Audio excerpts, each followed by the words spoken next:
विश्व हिंदी दिवस की अनंत कोटि हार्दिक शुभकामनाएं प्रेषित करता हूं। हम सबके ध्यान में आता होगा कि विश्व हिंदी दिवस ये शब्द कहां से आया, क्योंकि 14 सितंबर को हम हिंदी दिवस मनाते हुए आए हैं। ये विश्व हिंदी दिवस कहां से आया?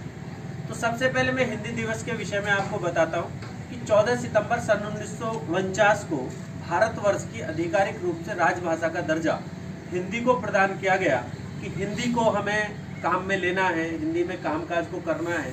जैसा अभी सूबेदार जी ने बताया हमको कि सारे काम अन्य भाषाओं में ज़्यादा होते थे, पूरे देश के अंदर एक भाषा में काम हो, इसलिए हमने राजभाषा का दर्जा जिस दिन मिला उस दिन से हमने उसको हिंदी दिवस मनाना प्रारंभ किया। लेकिन 1975 के अंदर नागपुर शहर में सबसे पहला विश्व हिंदी सम्मेलन का आयोजन हुआ। उसका दिनांक था 10 जनवरी। तो 10 जनवरी 1975 को सबसे पहला विश्व हिंदी सम्मेलन पूरे विश्व के अंदर हुआ, तो वो भारतवर्ष में सबसे पहले स्थान पर हुआ। और हिंदी जो ये हमारी भाषा है, ये केवल हमारे लिए एक भाषा का विषय नहीं है, ये हमारे लिए गर्व का, सम्मान का, शौर्य का, सब चीज़ों का प्रतीक है। चाहे रानी झांसी नाम की सुभद्रा कुमारी चौहान ने कविता लिखी हो कि बुंदेले हर बोलो के मुँह हमने सुनी कहानी थी, खूब लड़ी मर्दानी वह तो झांसी वाली रानी थी। चाहे मैथिली शरण गुप्त रहे हो, चाहे सुमित्रा नंदन पंत रहे हो, जिन्होंने भी अपनी कविताएं लिखी, तो सहज रूप से हमारी समझ में आने वाली उन सभी भाषाओं में हिंदी एक प्रमुख भाषा रही। जिस समय मनमोहन सिंह प्रधानमंत्री थे, तो उस समय 2006 10 जनवरी को विश्व हिंदी सम्मेलन ऐसा करके एक विषय को प्रारंभ किया गया। और सबसे पहला जो विश्व हिंदी सम्मेलन था वो 10 जनवरी 2006 को मनाया। इसके समय समय पे अनेकानेक आयोजन होते रहे। 2018 में मुझे भी भोपाल के विश्व हिंदी सम्मेलन में जाने का अवसर प्राप्त हुआ। तो हिंदी के उत्थान के लिए हम क्या कर सकते हैं, कैसे कर सकते हैं? सब लोगों को एक प्रण लेना होता है कि उस प्रण के अंदर क्या होता है कि मेरे को आज से कुछ ना कुछ कार्य में हिंदी में प्रारंभ करूं।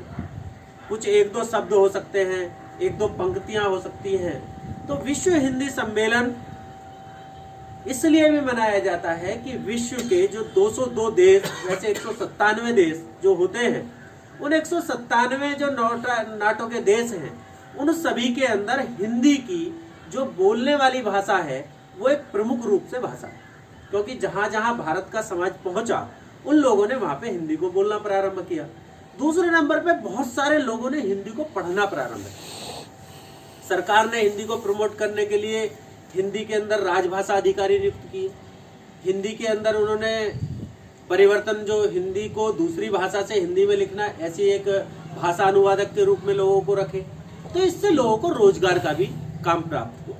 जो पूरे देश को जोड़ने वाली एक भाषा है, मान लीजिए हम जुगली भाषा की बात करते हैं, अरुणाचल के अंदर बोली जाती है, लेकिन जितनी पूरे विश्व में भाषाएं बोली जाती है, इतनी अकेली हमारी पूर्वोत्तर के 7 सिस्टर्स में भाषाएं बोली जाती है। वहाँ हर 1.5-2 किलोमीटर पे भाषा बदल जाती है। लिपि उनकी कोई नहीं होती उस भाषा की सामान्यता, लेकिन वो भाषाएं हैं उनकी बदल जाती है। लेकिन जो पूरे देश को, पूरे राष्ट्र को, पूरे विश्व को एक सूत्र में पिरोने वाली भाषा है, वो केवल और केवल हिंदी ही है। क्योंकि हिंदी सबसे ऐतिहासिक हमारी भाषा है, हमारी सबसे समझ में आने वाली भाषा है, सबसे सरल भाषा है। हम जैसा जैसा बोलते हैं, मैं स्कूल जाता हूँ तो उसको ऐसा ही लिखते हैं कि मैं स्कूल जाता हूँ। लेकिन जब इंग्लिश में बात करते हैं तो आई गो टू स्कूल, मैं जाता हूँ स्कूल, और सारी चीजों में उसका अनुवाद बदल जाता है। दूसरे नंबर पे अभी जो हमारी नई शिक्षा नीति आई, उसके अंदर भी ये कहा गया कि यदि आप मातृभाषा के अंदर पढ़ना प्रारंभ करेंगे तो आपकी चीज सहजता से समझ में आ जाए। सहजता जहां हमको प्राप्त होती है, वो कहाँ प्राप्त होती है? वो हिंदी पर आकर प्राप्त होती है। तो इसलिए आज का पूरा विश्व किस रूप में मना रहा है? हमारे जिन जिन देशों के अंदर राजदूत हैं, तो वहां हमारे क्या हैं? एम्बेसी हैं।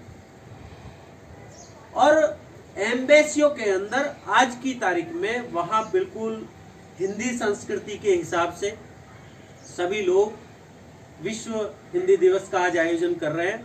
आज हापुड़ जनपद के अपने इस बहादुरगढ़ ग्राम में हम भी लोक भारती और गंगा नेचुरल फार्म पर इस काम को कर रहे हैं। आप सभी का हार्दिक स्वागत हम लोग इस कार्यक्रम में कर रहे हैं। और आप सबसे मेरी एक ये व्यक्तिगत विनती है और आज देश की परिस्थिति की भी विनती है कि आप हिंदी में कुछ ना कुछ आज से अपनाने की कोशिश करें, प्रयास करें कि जिन चीज़ों को आज हम किसी अन्य भाषा में उपयोग कर रहे हैं, कम से कम कुछ शब्द हो सकते हैं, कुछ अपने घर की चीज़ें हो सकती हैं, तो हम उनमें अपना काम प्रारंभ करें। इतना कहकर मैं अपनी बात समाप्त